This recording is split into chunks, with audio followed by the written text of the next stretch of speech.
رب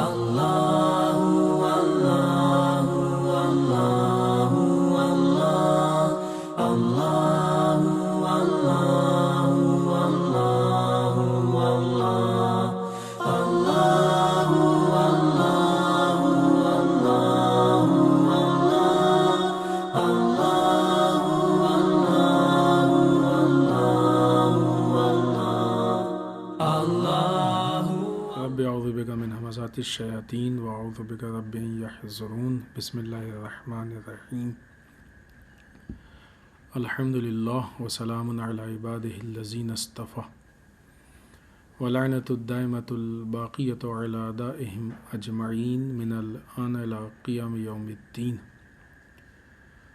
اما بعد، جمعے کی اس گفتگو میں سب سے پہلے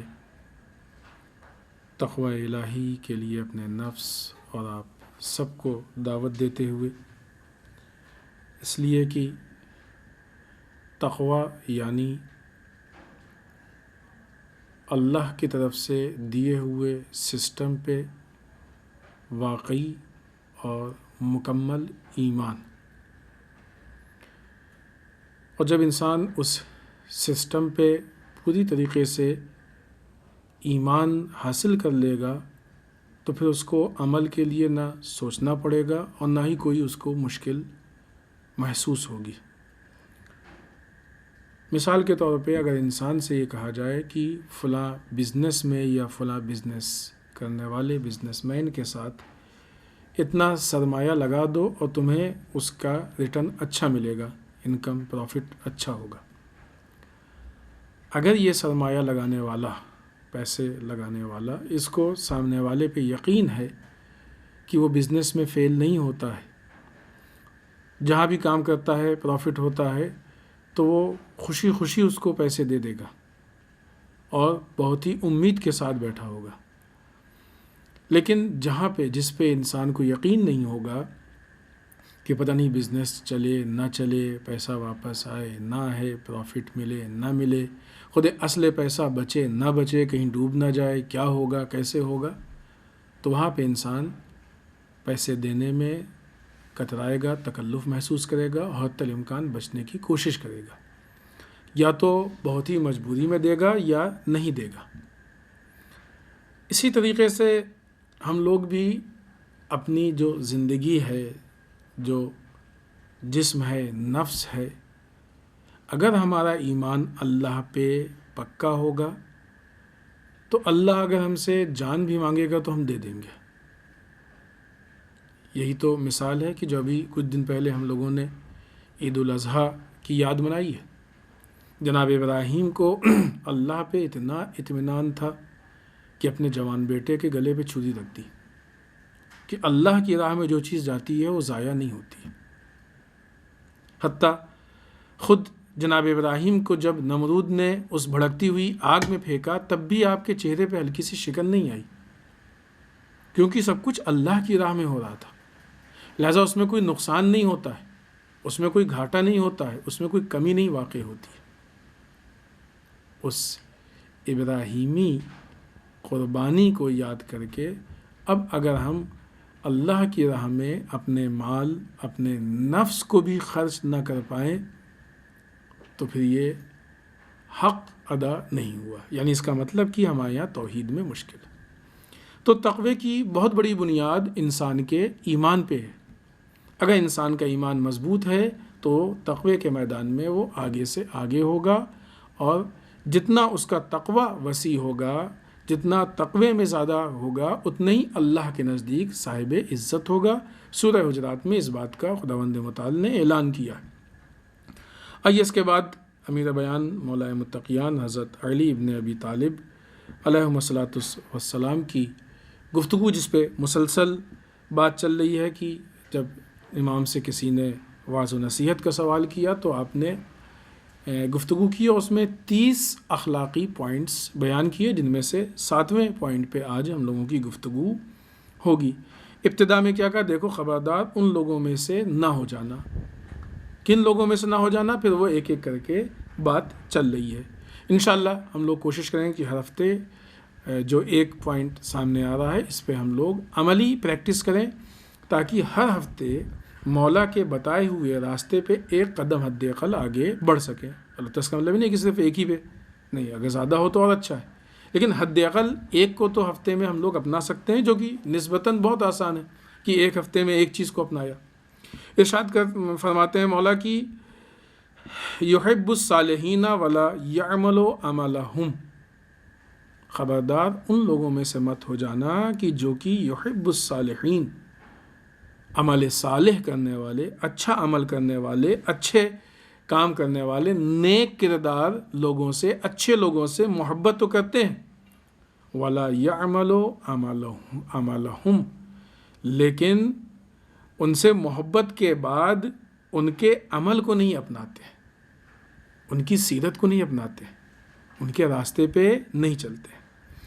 وَيُبْغِضُ الْمُذْنِبِينَ وَهُوَ أَحَدُهُمْ، گناہ کرنے والوں سے بغض کرتے ہیں، یعنی ان سے نفرت کرتے ہیں، گناہ کرنے والوں سے بیزاری کا اظہار کرتے ہیں، لیکن در واقع اگر عملی اعتبار سے دیکھا جائے تو خود ان میں سے ایک ہے، برا کرنے والوں میں سے خود یہ ایک ہے، یعنی یہ بھی اسی کام کو انجام دے رہے ہیں. تو مولا کائنات کہتے ہیں کہ دیکھو خبردار ان لوگوں میں سے مت ہو جانا کہ جو کہ نیک کرداروں سے محبت کرتے ہیں لیکن نیک کردار والوں جیسا عمل نہیں کرتے اور گنہگاروں سے بیزاری کا اظہار کرتے ہیں، لیکن عمل کے اعتبار سے یہ خود بھی ان میں سے ایک ہوتے ہیں. یہ در واقع یہ جو حالت ہے جو مولا کائنات یہاں پیش کر رہے ہیں، یہ در واقع ایک ٹکراؤ ہے جو انسان کے اندر ہوتا ہے کہ انسان کہتا ہے کہ فلاں بہت اچھا ہے، فلاں شخصیت بہت اچھی ہے، فلاں، لیکن جب عمل کی بات آتی ہے نہیں ہم کہاں ان کے جیسا کر سکتے، نہیں ہم، اگر ہم کو یقین ہے کہ یہ صحیح کر رہے ہیں، اچھا کر رہے ہیں، تو پھر کیوں نہیں کر سکتے؟ کوشش کریں، ہم کریں. یہ ناممکن سی بات ہے کہ وہ کر سکتے ہیں، وہ بھی انسان ہے، ہم بھی انسان ہیں، اگر وہ کر سکتے ہیں تو ہم بھی کر سکتے ہیں، کوئی فرق نہیں. تو یہ ایک ٹکراؤ ہے انسان کے اندر. در واقع ٹکراؤ دو چیزوں کا ہے، ایک انسان کے فکر کا ٹکراؤ ہے، دوسرا عمل سے، یعنی فکر اور عمل کے بیچ میں انسان کا ٹکراؤ. فکری اعتبار سے جب انسان کسی اچھے کو دیکھتا ہے تو وہ بہت تعریف کرتا ہے، ماشاءاللہ بہت اچھے آدمی ہیں، پابندی سے نماز پڑھتے ہیں، ایماندار ہیں، جھوٹ نہیں بولتے ہیں، سچ بولتے ہیں، یہ اچھائی ہے، وہ اچھائی ہے، وہ اچھائی، ساری اچھائیاں سمجھ میں آ جاتی ہیں. لیکن جب خود ان سے عمل کے لیے کہا جاتا ہے تو یہ عمل نہیں کر پاتے. تو جو ٹکراؤ پیدا ہوتا ہے وہ انسان کے فکر اور عمل کے بیچ میں ٹکراؤ پیدا ہوتا ہے. یعنی فکر کے اعتبار سے یہ صالحین سے محبت کرتے ہیں، عشق کرتے ہیں، لیکن عمل کے اعتبار سے کنارہ کشی اختیار کر لیتے ہیں، الگ ہو جاتے ہیں. اور اسی کے اپوزٹ جو دوسرا نقطہ امام نے فرمایا، جو دوسرا اس کا پہلو ہے، جو دوسرا رخ ہے کہ مثلاً وہ لوگ کی جو ظلم کرتے ہیں، وہ لوگ کی جو گنہگار ہیں، وہ لوگ کی جو فاسق ہیں، وہ لوگ کی جو بد کردار ہیں، وہ لوگ کی جو بری چیزیں انجام دیتے ہیں، جب فکر کی بات آتی ہے، جب گفتگو کی بات آتی ہے تو یہ ان سے نفرت کا اظہار کرتے ہیں. نہیں یہ تو بہت غلط ہے، انہوں نے ایسا کیا، ویسا کیا، جھوٹ بولے، بے ایمانی کی، فلاں الا ماشاءاللہ جو بھی. لیکن جب عمل کی بات آتی ہے تو پھر وہی کہ جس عمل سے نفرت کا اظہار کیا جاتا ہے اسی عمل کو انجام دیتے ہیں. یہ حالت انسان کی کیوں پیدا ہوتی ہے؟ کیوں ایسا ہوتا ہے کہ جو اس کی فکر ہے وہ چیز عمل میں نہیں آ رہی ہے؟ اس کا دو ریزن ہو سکتا ہے. پہلی وجہ یہ ہے کہ جو انسان کی فکر ہے در واقع وہ اس کا ایمان نہیں بن پایا، یا اس مسئلے پہ اس کا ایمان مضبوط نہیں ہے، اس کا ایمان مستحکم نہیں ہے. پہلا ریزن فکر کے اعتبار سے سچ بولنے والوں کو پسند کرتے ہیں، نمازیوں کو پسند کرتے ہیں، روزے داروں کو پسند کرتے ہیں، حج کرنے والوں کو پسند کرتے ہیں، غریبوں کی ہیلپ کرنے والوں کو پسند کرتے ہیں، وغیرہ وغیرہ جو بھی اچھائیاں ہیں، انسان اچھا کام کرے. لیکن دیکھیں جب بھی مشکل پیش آتی ہے، کب مشکل پیش آتی ہے؟ نارمل حالات میں کوئی جھوٹ نہیں بولتا ہے، نارمل حالات میں کوئی بے ایمانی نہیں کرتا ہے. جب مادیات سے ٹکراؤ پیدا ہوتا ہے تب انسان لائن بدلتا ہے. اب یہ اور بات ہے کہ جھوٹ اتنا یوز ٹو ہو گیا اپنے یہاں کہ لوگ بعض اوقات بلا وجہ جھوٹ بول دیتے ہیں. وہ یہی تکرار سے ہے، لیکن اصل جہاں سے شروع ہوا وہاں اسی وجہ سے کہ بلا وجہ نہیں. یا اور دوسری چیزیں دیکھ لیں آپ، بے معنی بلا وجہ نہیں کرتے. جب مادیات سے ٹکراؤ ہوتا ہے اور انسان کو لگتا ہے کہ نہیں اب یہاں پہ جھوٹ نہیں بولیں گے تو ہمارا نقصان ہو جائے گا. کیسا نقصان ہے یہ مادی نقصان ہے.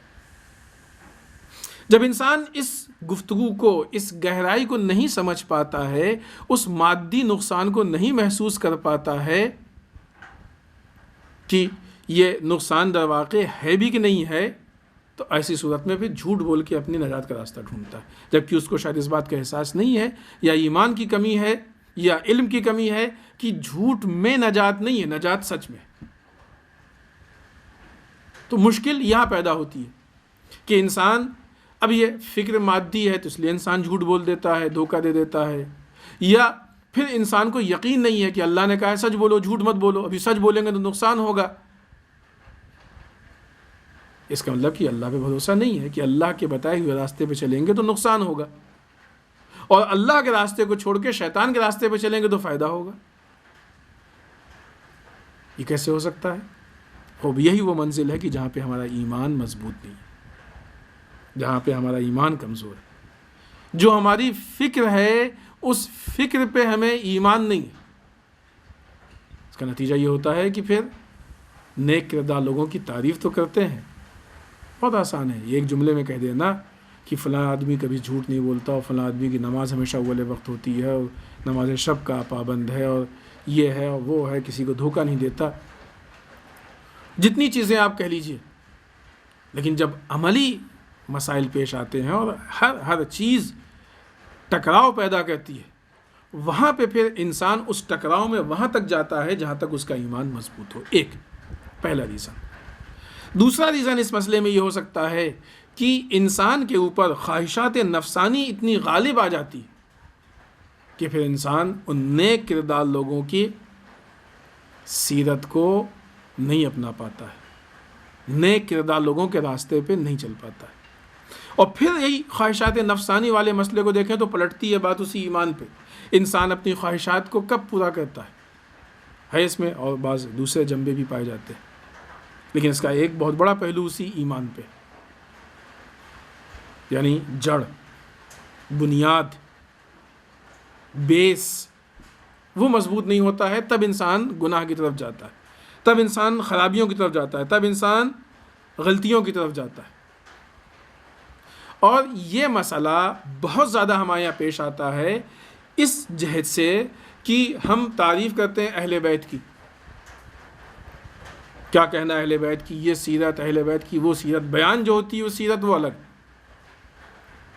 لیکن عمل جس پہ کرتے ہیں وہ اہل بیت کی سیرت نہیں ہوتی. تعریف کس چیز کرتے ہیں؟ ان کو دنیا سے کوئی لگاؤ نہیں تھا، بودیے پہ بیٹھا کرتے تھے، گھر میں بہت سامان نہیں تھا، لیکن جب عمل ہوتا ہے تو ہم مادیات کے پیچھے بھاگتے ہیں. تعریف کرتے ہیں کہ جو بھی ان کو ملتا تھا اللہ کی راہ میں اتنا بانٹ دیتے تھے کہ مثلا فاقہ، ٹھیک ہے ابھی اہل بیت اس حد تک بانٹتے تھے، فاقہ کرتے تھے، ہم ٹھیک ہے فاقے کی حد تک نہ بانٹے، لیکن اس کے مقابلے میں حد اقل ایسا نہ ہو کہ مستحق واقعی ہو اور ہم اس کو بھی نہ دیں، ایسا نہ ہو کہ ہم خمس بھی نہ دیں، ایسا نہ ہو کہ ہم رکوع میں شریعہ بھی ادا نہ کریں. تعریف اہل بیت کی کہ مثلا بہت بیسک چیز ہے کہ نماز کے اول وقت کے پابند، نماز شب کے پابند، فلاں فلاں فلاں، یہ ساری چیزیں. خود ہمارا عمل، ہمارے پاس تو وہ شخصیات ہیں کہ جو کردار، سیرت، علم، عمل ہر اعتبار میں دنیا میں سب سے افضل ہے، اس کی بھی ہم تعریف کرتے ہیں. لیکن عمل کے میدان میں آیا ہمارے پاس اہل بیت کا عمل ہے؟ مولا کائنات اس چیز کے لیے کہہ رہے ہیں خبردار، دیکھو ان لوگوں میں سے مت ہو جانا کہ جو نیک کردار لوگوں کی تعریف تو کرتے ہیں لیکن ان کے راستے پہ نہیں چلتے ہیں، اور برے لوگوں کی برائی تو کرتے ہیں لیکن خود ان میں سے ایک ہوتے ہیں. ہم پہچانے کہ جس کی ہم برائی کر رہے ہیں، ایسا تو نہیں کہ کوئی اس کی بری صفت ہمارے یہاں پائی جاتی ہو، ایسا تو نہیں کہ کوئی اس کی بری چیز، برا پوائنٹ ہمارے یہاں پایا جاتا ہو. اسی بات کو صحیفہ سجادیہ میں امام علی بن الحسین سید الساجدین علیہ الصلوۃ والسلام نے بھی ارشاد فرمایا ہے، 24 نمبر کی دعا ہے، اس میں ایک جملہ عین یہی مفہوم ہے۔ امام فرماتے ہیں یہ دعا ہے امام کی اللہ سے، یہاں پہ مولا کائنات نے واعظ کیا، نصیحت کی لوگوں سے ایسے مت ہو جانا، یہاں پہ امام نے اللہ سے دعا کی ہے، یعنی اب امام کے توسط سے ہم لوگ اللہ سے دعا کریں، اور کتنا بہتر ہوگا کہ ہم لوگ اس دعا کو اپنی زندگی کا جز بنا لیں تاکہ اللہ سے بھی توفیق حاصل ہو اور ہم کو بھی یہ بات یاد رہے کہ ہم کو اس مسئلے کو اپنانا ہے، اس چیز پہ عمل کرنا ہے۔ امام فرماتے ہیں لا تجعلنی ممن یحب الصالحین ولا یعمل عملہم، پالنے والے ہمیں ان لوگوں میں سے نہ قرار دینا کہ جو صالحین سے محبت تو کرتے ہیں لیکن جو ان کا عمل ہوتا ہے اس کو نہیں اپناتے ہیں، یعنی ان کے اعمال کو انجام نہیں دیتے، ان کی سیرت کو نہیں اپناتے ہیں۔ یبغض المسیئین وہو احدہم، اور وہ برے لوگوں سے نفرت کرتے ہیں لیکن جبکہ خود ان میں سے ایک ہوتے ہیں، یعنی ان کے راستے کو اپناتے ہیں۔ ان میں سے ایک ہونے کا مطلب کیا کہ جو وہ کر رہے ہیں وہ ہم کریں، ان کے راستے کو ہم اپنائیں، ان کے صفات کو ہم اپنائیں، ان کی باتوں کو ہم اپنائیں، خود ان میں سے۔ اب ظاہر سی بات ہے 100% تو کوئی نہیں اپناتا، لیکن اگر یہ کہا جائے کہ یہ آدمی فلاں کے کردار کو، فلاں کی سیرت کو اپنا رہا ہے تو یہ منہم کے حکم میں آ جائے گا، ان میں سے ایک ہے۔ لہٰذا مولا کائنات ہم کو نصیحت کر رہے ہیں، واعظ کر رہے ہیں، اور امام سجاد علیہ الصلوۃ والسلام اللہ سے دعا کر رہے ہیں۔ انشاءاللہ ہم لوگ کوشش کریں کہ اس اخلاقی پہلو کو اتنے اچھے طریقے سے اپنے ہاں اپنے نفس میں شامل کریں کہ ہم اہل بیت اطہار علیہ الصلوۃ والسلام کی سیرت کو پوری کوشش کر کے ڈھونڈ کے اپنائیں تاکہ سیرت کے عنوان سے ہم اہل بیت سے نزدیک تر ہو جائیں، اور جب کوئی دنیا میں دیکھے تو ہم کو دیکھ کے وہ یہ پہچان جائے کہ یہ اہل بیت کا چاہنے والا ہے۔ بہترین تقویٰ، بہترین واعظ و نصیحت حاصل کی ہوئی سیرت وہ سیرت ہے کہ جو اہل بیت کے راستے پہ قائم ہے۔ اس کے بعد اس ہفتے کے مناسبات میں کہ جو موجودہ تاریخ ہے وہ بعض روایات کے حساب سے ثانیہ زہرا جناب زینب سلام اللہ علیہا کے وفات کی تاریخ ہے۔ ثانیہ زہرا اس عظیم شخصیت کا نام ہے کہ اگر ثانیہ زہرا کی قربانی، ثانیہ زہرا کی تحریک نہ ہوتی تو یزید کی پوری کوشش تھی کہ سرکار سید الشہداء کی تحریک کو ختم کر دے، لیکن ثانیہ زہرا کی تحریک نے سرکار سید الشہداء کی تحریک کو کربلا سے اٹھا کے کوفے والوں تک پہنچایا، شام والوں تک پہنچایا، اور در واقع سرکار سید الشہداء کی تحریک کے بہت سارے وہ پوائنٹس اور وہ باتیں کہ جو پائے تکمیل تک پہنچنی تھی وہ امام سجاد اور ثانیہ زہرا علیہ الصلوۃ والسلام نے اس کو پائے تکمیل تک پہنچایا، جن میں سے بہت اہم یہ تھا کہ یزید کی حقیقت کو یا ان لوگوں کی حقیقت کو کہ وہ جو دین کا استعمال اور استحصال کر رہے تھے وہ لوگوں پہ آیا کرتے۔ اور یہ بہت بڑا مسئلہ ہے کہ جو دین کے بہت زیادہ مسائل اور مشکلات کو حل کر سکتا ہے۔ دوسری مناسبت آنے والی عید غدیر جو 18 ذی الحجہ کو ہے، بہت عظیم عید ہے۔ اس دن کافی اعمال ہیں، اس دن کا روزہ مستحب ہے، بڑی تاکید کی گئی ہے، سال کے بڑے اور عظیم روزوں میں سے ایک روزہ ہے۔ اس دن اس کو عید اکبر کہا گیا ہے۔ ایک مومن جب اس دن دوسرے مومن سے ملے تو اس دعا کے ساتھ الحمدللہ الذی جعلنا من المتمسکین بولایت علی ابن ابی طالب، ساری تعریفیں اس اللہ کے لیے ہیں کہ جس نے ہم کو مولا کائنات علی ابن ابی طالب علیہ الصلوۃ والسلام کے ولایت سے متمسک افراد میں سے قرار دیا، اور یہ واقعی لائق شکر چیز ہے۔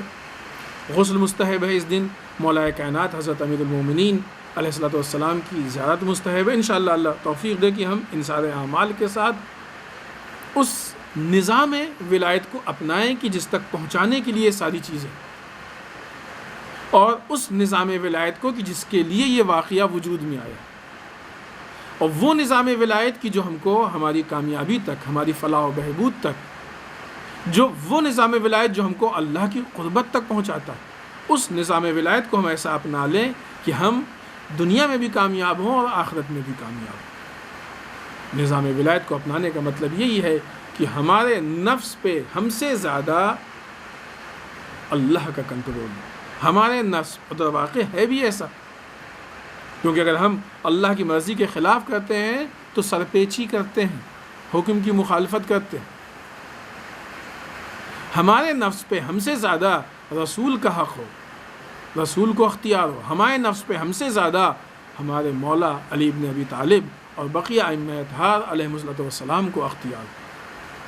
ہمارے نفس پہ ہم سے زیادہ نظام اسلام کے سسٹم کو اختیار ہو. یہ نہ ہو کہ ہم کیا چاہتے ہیں، پھر یہ ہو کہ اللہ ہم سے کیا چاہتا ہے.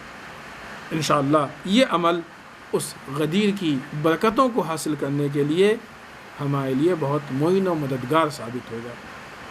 ایک اور روایت ہے کہ آنے والی 22 ذی الحجہ کو بعض روایت کے اعتبار سے جناب میثم تمار کے وفات کی تاریخ ہے، شہادت کی.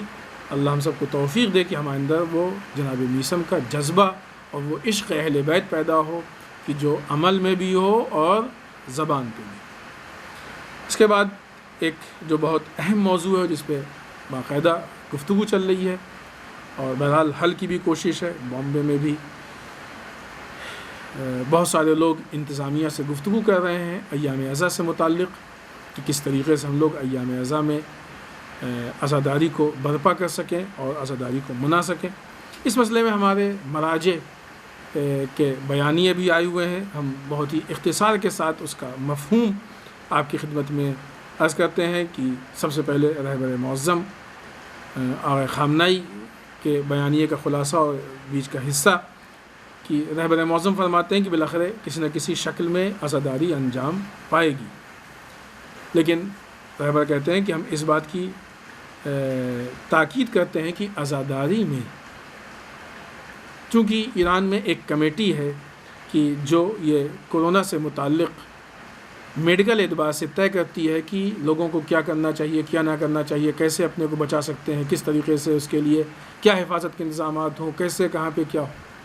رہبر کہتے ہیں کہ ان لوگوں کی جو ہدایات ہیں ان کے ماننے کے لیے ہم توصیہ اور تاکید کرتے ہیں، مانیں. حتیٰ رہبر کہتے ہیں کہ ہم خود ان کی بات کو مانتے ہیں، ہم خود ان کی بات کو مانتے ہیں، اس کے مطابق عمل کرتے ہیں. لہٰذا جیسے بھی عزاداری ہو عزاداری انجام دیں، لیکن ان لوگوں کی بات کو مانیں، پھر وہ جو گائیڈنس ہے ان کے اس کے اعتبار سے انجام دیں، کیونکہ یہ در واقع وہی میڈیکل اعتبار سے گائیڈنس ہے جو ایک مین پوائنٹ اور خلاصہ ہے وہی ہے. دوسری طرف سے مرجع علی قدر آیت اللہ سیستانی کا بیانیہ بھی اس سلسلے میں آ گیا ہے. پورا بیانیہ ہے کہ جس کا ترجمہ بھی آن لائن موجود ہے، مختلف زبانوں میں موجود ہے. خود آغا سیستانی کی سائٹ پہ بھی یہ بیانیہ موجود ہے. 3 پوائنٹ اس میں سے ہم جلدی سے آپ کی خدمت میں عرض کر دیں. ایک تفصیلی بیانیہ ہے، پورا نہیں پڑھا جا سکتا ہے، بعض جگہوں پہ بعض برادران نے اس کو پڑھ کے اس کا آڈیو یا ویڈیو بھی سرکولیٹ کیا ہے. پہلی چیز جو آغا سیستانی فرماتے ہیں، اول شروع کرتے ہیں کہ بہرحال یہ عزاداری یہ غم و اندوہ دردناک مصیبت ہے. بہرحال ہم کو عزاداری اس مصیبت میں عزاداری منانے کے یعنی ایک جذبہ ہے، ساری چیزیں. اس کے بعد جو پہلا پوائنٹ ہے وہ یہ کہ عزاداری کا طریقہ ایک بہترین طریقہ یہ ہے کہ چینلز پہ اس کو لائیو ریلے کیا جائے یا انٹرنیٹ کے ذریعے اس کو لائیو کیا جائے اور بہترین خطیبوں سے استفادہ کیا جائے. وہ لوگ گفتگو کریں، وہ لوگ مجلسیں پڑھیں، لوگ اپنے گھروں میں بیٹھ کے پوری فیملی اس کو سنیں.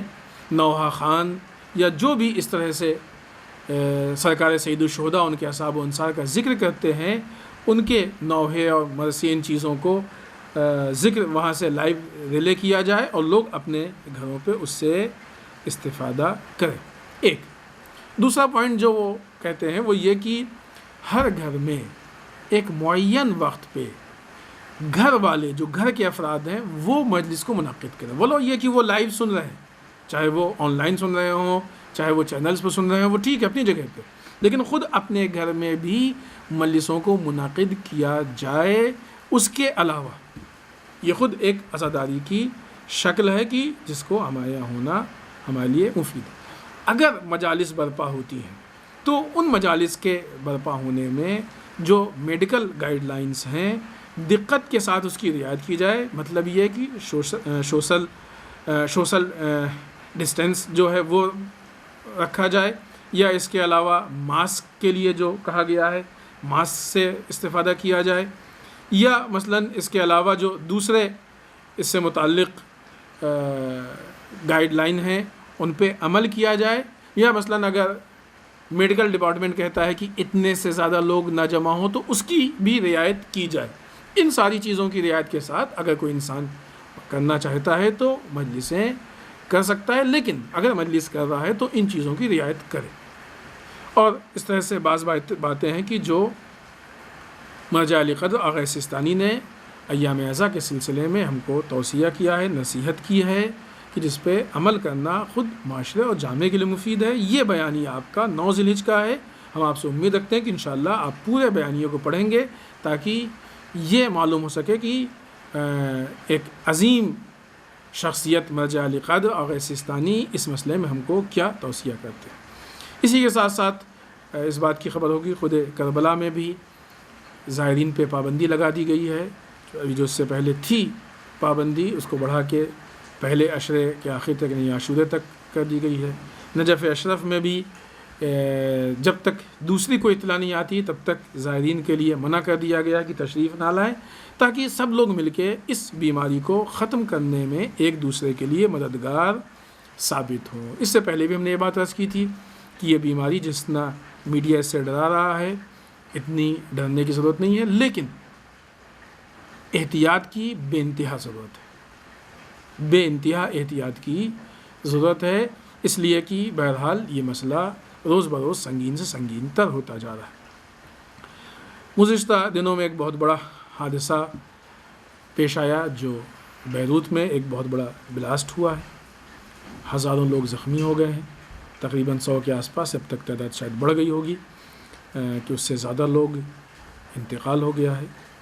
نہایت افسوس کا مقام ہے اتنا بڑا بلاسٹ جس نے بیروت کو کافی حد تک برباد کر دیا ہے. بعض لوگ اس کو ہیروشیما کے بلاسٹ سے تعبیر کر رہے ہیں.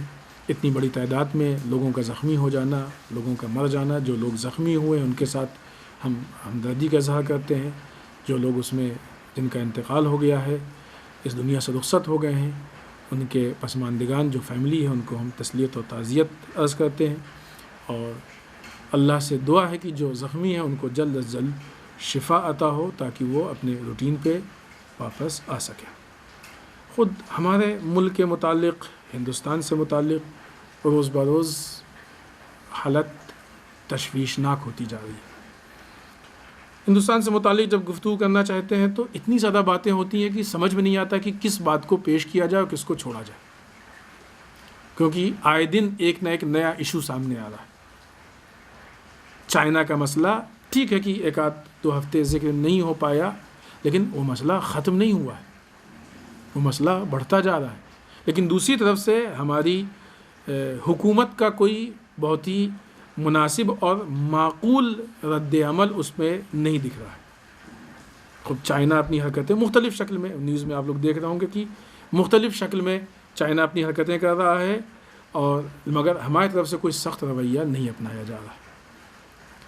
یہ بات ہم نے اشارہ کی تھی، اور پھر بھی بہرحال بہت تفصیلی گفتگو نہیں ہو سکتی ہے کہ موجودہ جو ہماری گورنمنٹ، البتہ یہ گفتگو سینٹرل گورنمنٹ، کیونکہ ان چیزوں کا ان مسائل کا تعلق سینٹرل گورنمنٹ سے، ہماری گورنمنٹ کا جو رویہ ہے وہ ایک عجیب رویہ ہے کہ اپنے ملک والوں سے نہایت سختی سے پیش آتے ہیں.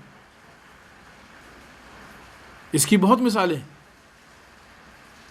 لیکن ان کا یہ غم و غصہ اس وقت نہیں دکھتا ہے کہ جب دوسرا ملک دشمن بن کے سامنے آتا ہے.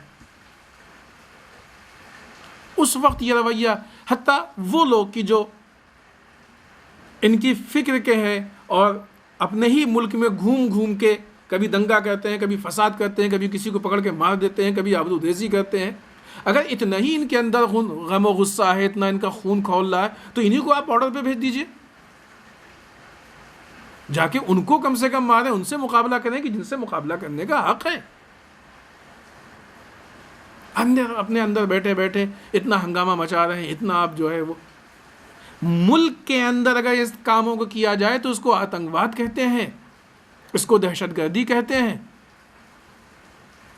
جب دفاع میں اس کام کو کیا جائے تو اس کو ملک کی خدمت کہتے ہیں. ان لوگوں کے اندر اگر یہ انرجی ہے، یہ صلاحیت ہے، یہ طاقت ہے، تو جا کے خدمت کریں ملک کی. ان کا غصہ ان کے اوپر کیوں نہیں آتا ہے؟ کیوں وہ غصہ ملک کے اندر آ رہا ہے؟ ان سے لڑو گے تو ملک بچے گا، مضبوط ہوگا. ملک کے اندر لڑو گے تو ملک کمزور ہوگا. تو یہ آج کی بات نہیں ہے. اس سے پہلے بھی جو اس طرح کے حادثات اور واقعات اور بالخصوص اس سیاسی پارٹی کے اعتبار سے سامنے آئے ہیں، ان سب میں یہ مشکلات آئی. اور ایسے بہت سارے موضوعات ہیں کہ جن پہ ہماری گورنمنٹ اصلاً دھیان ہی نہیں دے رہی. ایک تخمینہ جو بہت زیادہ مشہور ہے کہ تقریباً 10 کروڑ لوگ بے روزگار ہو گئے. یہ چھوٹی تعداد نہیں ہے. اور بے روزگاری کوئی چھوٹا مسئلہ نہیں ہے، کیونکہ بے روزگاری کی وجہ سے نہ جانے کتنے جرائم پیدا ہوتے ہیں، کرپشن پیدا ہوتے ہیں. جو لوگ بے روزگار ہو گئے ہیں، جب وہ بھوکے مریں گے، اپنے بچوں کو بھوکا مرتے دیکھیں گے، تو جیسے کہ بہت سے واقعات پیش آتے ہیں، یا تو وہ پھانسی لگا لیں گے، یا پھر خدا نخواستہ وہ غلط راستے پہ آئیں گے. اس کا ذمہ دار کون ہے؟ حکومت کو کیوں ان چیزوں کی فکر نہیں ہے؟ حکومت کیوں ان مسائل کو حل کرنے کی کوشش نہیں کر رہی ہے؟ اور یہ بات بارہا عرض ہو چکی ہے کہ حالات کو دیکھتے ہوئے باقاعدہ اکثریت کو، ہر قاعدے کے انسان کو اس بات کا احساس ہو رہا ہے کہ موجودہ افراد میں حکومت چلانے کی صلاحیت نہیں ہے. آپ کی ہندوستان سے متعلق، بھارت اور انڈیا سے متعلق سب سے بڑی خدمت اس وقت یہ ہے کہ آپ استعفیٰ دے دیجیے. اس وقت ہندوستان کے لیے سب سے مفید چیز یہی ہے، تاکہ وہ افراد آئیں کہ جو بتا، اس سے مراد کوئی مخصوص پارٹی نہیں ہے. دوبارہ پھر عوام کو، پبلک کو یہ شعور اپنے اندر پیدا کرنا ہوگا کہ صحیح افراد کو لے کے آئے، تاکہ وہ ملک کو ہر مشکل سے نکالے. ورنہ بہت سارے جرائم، بہت سارے پرابلم، بہت ساری مشکلات روز بروز بڑھتی جا رہی ہے. آبروریزی اتنی زیادہ ہوتی جا رہی ہے کہ ایسا لگتا ہے کہ کوئی بہت بڑا مسئلہ ہی نہیں ہے. اس طرح سے جو مسائل ہمارے سامنے آ رہے ہیں. اس ہفتے کے موضوعات میں گزرے ہوئے ایک اہم چیز جو گزری ہے، اور اس کا بھی تعلق اسی حکومت کی ایکٹیویٹیز سے ہے، وہ رام جنم بھومی اور رام مندر کے لیے بھومی پوجن، کہ جو بابری مسجد کو گرا کے، توڑ کے، جو گرانا بھی غیر قانونی تھا، وہ ظاہر کورٹ کے فیصلے میں وہ ساری چیزیں آئی ہیں. اور پھر اس کے بعد جو موجودہ فیصلے نے، خود فیصلے پہ بھی کوشچن مارک ہے، اس زمین کو اس ٹرسٹ کے حوالے کیا. اور ہماری موجودہ ابھی حکومت کے زمانے میں بہت ہی بڑے اہتمام کے ساتھ وہاں پہ بھومی پوجن یعنی سنگ بنیاد رکھا گیا. دیکھیے، جتنے بھی مسائل ہیں اس میں کوئی مذہبی پہلو نہیں، کوئی اس میں مذہبی پہلو نہیں. یہ جتنی بھی مذہب کو لے کے ہمارے ہندو برادران میں مسائل پیش آتے ہیں، حالات پیش آتے ہیں، ان سب کی مثال موجود ہے. یہ وہ افراد ہوتے ہیں کہ جو مذہب کو استعمال کر کے اپنے اہداف و مقاصد کو حاصل کرنا چاہتے ہیں. در واقع یہ سیاسی استحصال ہے اور استعمال کا مدعا ہے، اس کے علاوہ اس کی کوئی اور حیثیت نہیں. صرف یہ پولیٹیکل ایشو ہے، کوئی اس کی حیثیت نہیں. لیکن یہاں پہ اتنا ان کے اندر شعور ہونا چاہیے کہ اس مدعے کو، اس مسئلے کو ان سے پہلے جن لوگوں نے اٹھایا تھا، آج والوں نے ان کو دودھ کی مکھی کی طریقے سے کنارے کر دیا. اس وقت اقتدار کے اعتبار سے وہ بھی اپنے کو بہت بڑا محسوس کر رہے تھے. ان کو بھی تکبر تھا، ان کو بھی بڑا بھروسہ تھا، ان کو بھی بہت گھمنڈ تھا. لیکن وقت اتنی تیزی سے پلٹا کہ جو ان کے موجودہ حالات میں بعض اوقات جو توہین یا ان کو کنارے کر دیا جانا، یہ چیزیں آئی ہیں، اس وقت ان چیزوں کا تصور نہیں کیا جا سکتا تھا. اور اس میں کوئی شک نہیں کہ سیم یہی تاریخ پھر ریپیٹ ہوگی، اس لیے کہ ناانصافی اور ظلم کبھی بغیر نتیجے کے نہیں رہتا ہے۔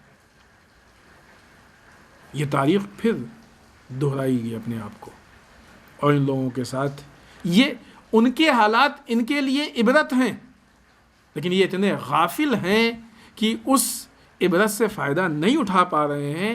جب ان کے ساتھ ایسا یا اس سے برا برتاؤ ہوگا، آنے والے ان کے ساتھ یہ برتاؤ کریں گے تو ان کو احساس ہوگا۔ خوب اس کو لے کے بہت زیادہ اشکالات اور بہت زیادہ مسائل اور مشکلات پائے جا رہے تھے، لیکن ابھی ان ساری چیزوں کو ذکر کرنے کا وقت بھی نہیں ہے اور موقع بھی نہیں ہے۔ بہرحال موجودہ حکمران ایک پولیٹیکل ایشو کے عنوان سے اس کو استعمال کر رہے ہیں سیاسی اعتبار سے، لیکن یہ ہے کہ دن بدن یہ سیاست، یہ پولیٹکس، اس کا معیار گرتا جا رہا ہے، اور خود پولیٹکس بہت چھچھوری ہوتی جا رہی ہے۔ یو پی کے سی ایم جو اپنے باپ کے جنازے میں نہیں گئے، وہ مثلاً اس میں پہنچ گئے، جبکہ اس وقت ریزن کیا تھا؟ Corona virus.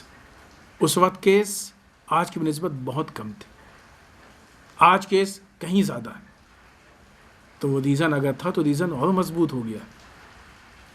خوب یہ ساری چیزیں بتاتی ہیں کہ کس طریقے سے سیاسی ہمدردی یا سیاسی فائدے کے لیے ان رشتوں کا استعمال، ابھی جس پولیٹکس میں کوئی اپنی ماں کو لا کے لائن میں کھڑا کر دے، کوئی اپنے جنازے کو پولیٹیکل ایشو میں استعمال کر لے، تو اب ان سے کیا ملک توقع رکھ سکتا ہے کہ جو اپنے ماں کا ہمدرد نہیں ہے، کوئی اپنے باپ کا ہمدرد نہیں، وہ ملک کا ہمدرد کیسے ہو سکتا ہے؟ کیسے ہم امید رکھ سکتے ہیں کہ وہ ملک کے لیے کچھ کرے گا؟ وہ اپنے مذہب کا کیسے ہمدرد ہو سکتا ہے؟ کیسے وہ مذہب کا وفادار ہو سکتا ہے؟ یہ سارے مذہبی ایشو صرف اور صرف ان دنیاوی اہداف و مقاصد کو حاصل کرنے کے لیے ہیں جو ان کا خواب ہے، ورنہ اس کے علاوہ کوئی مذہبی رجحان نہیں ہے۔ ورنہ ظاہر سی بات ہے، یہ بات کسی موقع پہ ہو چکی ہے کہ جس رام کے نام پہ یہ ساری چیزیں ہو رہی ہیں، حتیٰ لنچنگ اور سارے مسائل پیش آ رہے ہیں، کب رامائن میں رام کا کردار ان چیزوں کو قبول کرتا ہے، ایکسیپٹ کرتا ہے؟ پھر ہم عرض کریں گے کہ ان مدعوں کو لے کے بہت تفصیل ہے، واقعی اگر اس پہ گفتگو کی جائے تو کئی گفتگو ہو سکتی ہے، لیکن بہرحال صرف بعض پوائنٹس سے اس لیے کہ ہم لوگ تھوڑا سا ان چیزوں کی طرف متوجہ ہو جائیں۔ اگر ان حالات کو آپ دیکھیں، آزادی کے بعد سے آج تک، اور ظاہراً آزادی کے بعد سے سب سے پہلا جو اس طرح کا مورد پیش آیا ہے وہ سومناتھ مندر کی جدید تعمیر کی، جو تقریباً سن 47 یا 51 اسی درمیان ہوئی ہے، وہی آزادی ہوتے ہی وہاں پہ بھی یہی مسئلہ پیش آیا تھا کہ آیا اس کے اس پروگرام میں پریزیڈنٹ یا پرائم منسٹر شرکت کریں کہ نہیں کریں، اور وہاں پہ سمجھدار پولیٹیکل افراد نے خود بھی شرکت نہیں کی تھی، اور دوسرے جو کرنے والے تھے ان کو منع کیا تھا اور سمجھانے کی کوشش کی تھی۔ لہٰذا آزادی کے بعد سے آج تک سمجھدار حکمران نے اپنے آپ کو ایسے مسائل سے دور رکھا ہے۔ آج اس طرح کے حالات کا پیش آنا کہ ایک پی ایم، ایک سی ایم اور اس طرح سے وہ افراد کہ جو گورنمنٹ میں موجودہ کسی عہدے پہ ہوں، وہ اس طریقے سے کھل کے ایسے حالات پیش کریں، ان حالات میں آ جائیں، تو یہ مسئلہ ہندوستان کے جو بیسک آئین ہے اور سمویدھان ہے اس کے اعتبار سے بہت مناسب و میچ کھاتا ہوا نہیں ہے۔ در واقع یہ حق کی ادائیگی نہیں ہے۔ ہندوستان میں اس مدعے کو لے کے رتھ یاترا سے لے کے اب تک باقاعدہ تناؤ بڑھتا جا رہا ہے، اور بلکہ یہ کہا جائے کہ بڑھایا جا رہا ہے، تو یہ شاید بات غلط ثابت نہیں ہوگی۔ اس مسئلے میں کتنے لوگوں کی جان چلی گئی، کون اس کا ذمہ دار ہوگا؟ اس سے کوئی بحث نہیں کہ مرنے والا مسلمان تھا یا ہندو تھا، آیا انسان تھا کہ نہیں تھا؟ یہ بہت نیچ اور ذلیل پالیسی ہے کہ جہاں پہ یہ طے کیا جائے کہ مرنے والے کا مذہب کیا تھا۔ کون مذہب آپ کو اس بات کی اجازت دیتا ہے کہ کسی بے گناہ کو قتل کر دے؟ مذہب کی بنیاد پہ کب کسی کو قتل کر دینا جائز ہے؟ اگر ہندو مرنے والا مرا ہے تب بھی اتنا ہی افسوس ہونا چاہیے، اگر مسلمان مرا ہے تب بھی اتنا ہی افسوس ہونا چاہیے، اور ہے افسوس۔ پھر یہ کیسے ہو سکتا ہے کہ وہ حکمران کہ جن کا کام یہ ہے کہ ملک کو پرامن طریقے سے آگے لے کے جائیں، ملک کے ترقی کے لیے، کمال کے لیے تدبیر کریں، وہ ایسے حالات کیسے پیش کر سکتے ہیں کہ جو ملک کے حالات کو خراب کرے؟ ملک میں تعصب پیدا ہو، ملک میں فساد پیدا ہو، ملک میں اختلافات پیدا ہوں، ملک میں جنگ ہو، ملک میں خون بہنے کی نوبت آ جائے، ملک میں آگ لگنے کی نوبت آ جائے۔ یہ حکمران نہیں ہے، یہ خائن ہے، جو اپنے عہدے کے ساتھ خیانت کر رہے ہیں، اپنی ذمہ داریوں کو پورا نہیں کر رہے، جو ملک کے ساتھ خیانت کر رہے ہیں، جس کے نتیجے میں ملک کمزور ہو رہا ہے، ہوتا جائے گا۔ بہرحال یہ جو حالات ہیں، اور جیسا کہ کہا بھی جا رہا ہے، یہ سارے حالات ہندوستان کو، ان کی یہ کوشش بھی ہے، اور موجودہ فی الحال ایسا لگ رہا ہے کہ اس طرف آگے لے جا رہے ہیں کہ جہاں پہ ایک ہندو راشٹر کا خواب دکھایا گیا ہے، جو کہ عملی اعتبار سے پورا ہونا ناممکنات میں سے، جو ہندوستان کے بنیادی آئین ہیں اور جو موجودہ حالات ہیں۔ ٹھیک ہے، جو لوگ اقتدار میں ہیں اور جو ان سے اٹیچ ہیں اور میڈیا کے بعض، لیکن ہندوستان کی اکثریت ابھی ان چیزوں کو قبول کرنے کے لیے آمادہ نہیں ہے، اور اکثریت میں یہ شعور ہے کہ وہ ان مسائل کو مذہبی تعصب کے چشمے اور اینک کے بغیر دیکھ کے فیصلہ کرتی ہے، اور ہندوستان کے مسائل کو صرف ایک ہندوستانی اور بھارتی ناگرک ہونے کے اعتبار سے دیکھتی ہے، اور یہی ہماری ذمہ داری بھی ہے اور یہی فریضہ بھی ہے۔ لیکن یہ حرکتیں ہندوستان کو، ہمارے ملک کو اسرائیل کے راستے پہ لے کے جا رہے ہیں۔ اسرائیل وہ ملک ہے کہ جس کا کور بڑا چمکیلا ہے لیکن اندر بہت غلاظت ہے اور کھوکھلا ہے۔ اسرائیل کا راستہ بربادی کا راستہ ہے۔ ابھی خود اسرائیل ایک موضوع ہے، پھر وہی بات عرض کریں کہ اس پہ ہم بات نہیں کرنا چاہتے، کہ لوگ سمجھتے ہیں کہ بہت پاورفل ملک کا نام ہے اسرائیل۔ نہیں ہے پاورفل، نہیں ہے پاورفل اسرائیل۔ آپ اسرائیل کی جنگوں کی فہرست اٹھا کے دیکھیے، ہار ہار ہار ہار، آپ کو ہار نہیں ملے گا، جیتنا نہیں ملے گا، اور اگر کوئی مصر وغیرہ والی جیتا بھی ہے تو وہ چال بازی اور فریب کاری سے جیتا ہے، کہ جو باتیں سامنے آ جاتی ہیں اور آ گئی، وہ صرف میڈیا کا بنایا ہوا ایک ہوا ہے کہ جس کو لوگ سمجھتے ہیں۔ اسرائیل کا بڑھتا ہوا ہر قدم اس کی بربادی کی طرف جا رہا ہے، اور اگر دنیا کا کوئی بھی ملک اسرائیل کے نقش قدم پہ آگے بڑھے گا تو وہ بھی بربادی کی ہی طرف جائے گا، اور اگر ہم اپنے ملک کو اس راستے پہ بڑھتے ہوئے دیکھیں گے تو ہم کو اس کی زیادہ فکر ہوگی۔ ہم اسرائیل کی سیاست پہ تبصرہ کرتے ہیں، غلط ہے، لیکن اگر وہ پالیٹکس ہم کو اپنے ملک میں دکھنے لگے گی تو ہماری ذمہ داری اور ہماری مذہبی ذمہ داری، ہماری ملک سے جو محبت ہے اس اعتبار سے ذمہ داری ہے کہ ہم اس کے خلاف آواز اٹھائیں، کہ ہم حد اقل اپنے ملک کو بربادی کی طرف بڑھنے سے بچائیں۔ یہ راستہ اسرائیل کا راستہ ہے، اسرائیل کا راستہ بربادی کا راستہ ہے، لہٰذا اگر کوئی بھی اسرائیل کے راستے پہ چلتا ہے تو تباہی اور بربادی کے راستے پہ چلتا ہے۔ اس راستے سے بچانا پھر ملک کے ہر فرد کی انسانی، اخلاقی، ملکی، مذہبی ہر اعتبار سے ذمہ داری ہے۔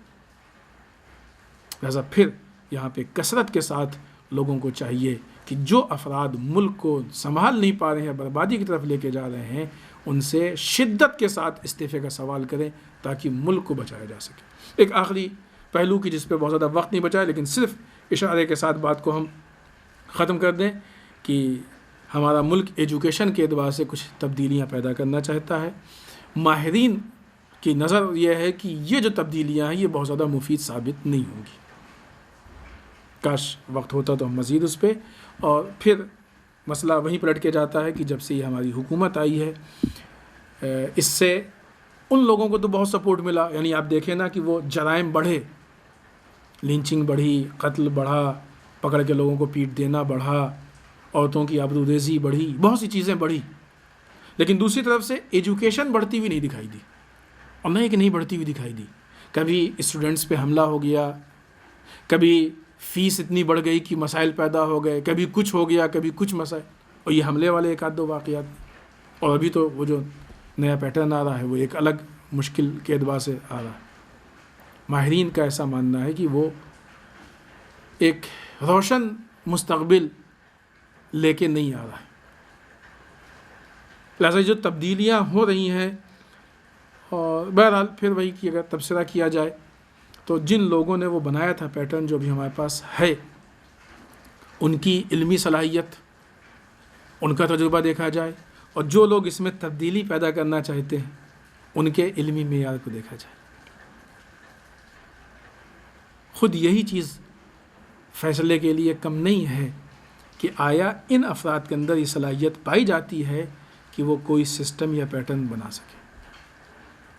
بہرحال اس سے زیادہ دامن وقت میں گنجائش نہیں کہ ان موضوعات پہ گفتگو کی جائے، لیکن ہم سب کی ذمہ داری ہے کہ ہم اپنے ملک کے تحفظ کے لیے زبان سے، فکر سے، بات چیت سے، یا جس اعتبار سے بھی ہمارے لیے پرامن طریقے سے قانون کے دائرے میں رہ کے ممکن ہو، آواز اٹھائیں تاکہ اپنے ملک کو بچا سکیں۔